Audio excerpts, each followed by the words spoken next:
دیکھیے جمعے کے روز جسٹس منصور علی شاہ نے چیف جسٹس کو خط لکھا تھا اور اس خط میں کہا تھا کہ فل کورٹ کل جو ہے وہ انتظامی سائٹ پر جو فل کورٹ ہے اس کا اجلاس ہونا تھا دن 1 بجے. تو جسٹس منصور علی شاہ نے کہا تھا کہ فل کورٹ بلانے سے پہلے جو سپریم کورٹ رولز 1980 ہیں اس میں جو ترامیم کی گئی ہیں اس پر ججز کی جو تجاویز ہے اس کو دیکھا جائے. اب جو تجاویز ہے اس کا جو گزٹڈ نوٹیفیکیشن ہے وہ ہو چکا ہے. جسٹس منصور علی شاہ کا اختلاف یہ تھا, ان کا پوائنٹ یہ تھا, ان کو آبجیکشن یہ تھی کہ فل کورٹ بلانے سے پہلے جو ہے وہ اس خط کا جواب ایک تو دے دیا جائے. دوسرا یہ کچھ چیزیں انہوں نے اور سوالات جو ہے وہ کچھ اٹھائے تھے, 6 سوالات بیسیکلی ٹوٹل جو ہے وہ اٹھائے تھے. کل چیف جسٹس نے فل کورٹ سے جب خطاب کیا تو جوڈیشل کانفرنس جب خطاب کیا تو چیف جسٹس نے 6 سوالوں کے جواب میں صرف ایک جواب جو ہے وہ دیا اور ججز کی چھٹیوں کے حوالے سے جو سوال تھا اس کا جواب بس انہوں نے دیا, باقی انہوں نے سارے سوالوں کو اگنور کر دیا. اس کے بعد جوڈیشل سائٹ پر جو فل کورٹ کا اجلاس تھا وہ دن 1 بجے ہونا تھا, 1:30 بجے اجلاس شروع ہوا اور تقریباً 20 سے 25 منٹ میں آپ یہ کہہ لیجیے کہ سپریم کورٹ کی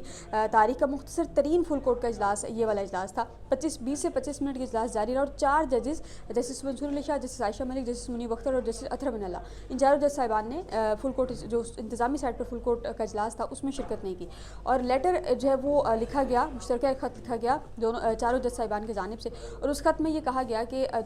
ہمیں ایک تو نوٹیفیکیشن جو فل کورٹ کا ہے وہ انویٹیشن جو ہے فل کورٹ کا وہ لیٹ ملا. دوسرا یہ ہے کہ فل کورٹ اجلاس بلانے سے پہلے ججز کی مشاورت ضروری ہوتی ہے, تو کسی بھی جج سے کسی بھی قسم کی مشاورت نہیں کی گئی اس فل کورٹ کو بلانے سے پہلے. دوسرا تجاویز کے حوالے سے کہا گیا کہ تجاویز کا بھی کہا گیا تھا وہ بھی آپ نے جو ہے وہ نہیں بلائیں. اور اس صورتحال میں جب بہت سی چیزیں ایسی ہیں جس پہ اس وقت جو ہے وہ آبجیکشن چل رہی ہیں, بہت سی ایسے اس پہ اعتراضات ابھی بھی برقرار ہیں, تو اس کو اجلاس بلانے سے پہلے ان اعتراضات کو جو ہے وہ دور کیا جائے. بہرحال اعتراض جو ہے وہ دور نہیں ہوا اور کل فل کورٹ کا اجلاس ہوا بھی, اور مجموعی طور پر وکلا کی میرا خیال ہے سے ایک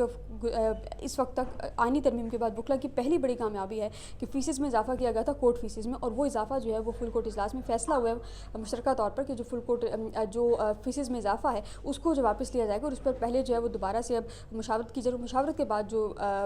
فیسز ہیں وہ اگر اضافہ اس میں کرنا ہوا تو مشاورت کے بعد اس کا فیصلہ جو ہے وہ ہوگا.